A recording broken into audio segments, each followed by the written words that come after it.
গোটা বিশ্ব জগতের জন্য রহমত বাড়িয়ে। শুধু তাই নয়, এই তাফসীর লিখতে গিয়ে আজ থেকে 11 বছর পূর্বের তাফসীরে তাবারীর মধ্যে উল্লেখ রয়েছে। কি উল্লেখ রয়েছে?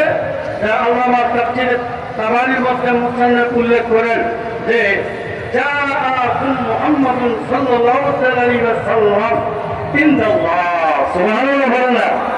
অর্থাৎ আল্লাহ এই কথাই বলেছেন যে মুহাম্মাদুর রাসূলুল্লাহ তোমাদের মাঝে শুভাগমন করেছেন আমি আল্লাহর নিকট থেকে, এই জন্য তোমরা খুশি উদযাপন করো।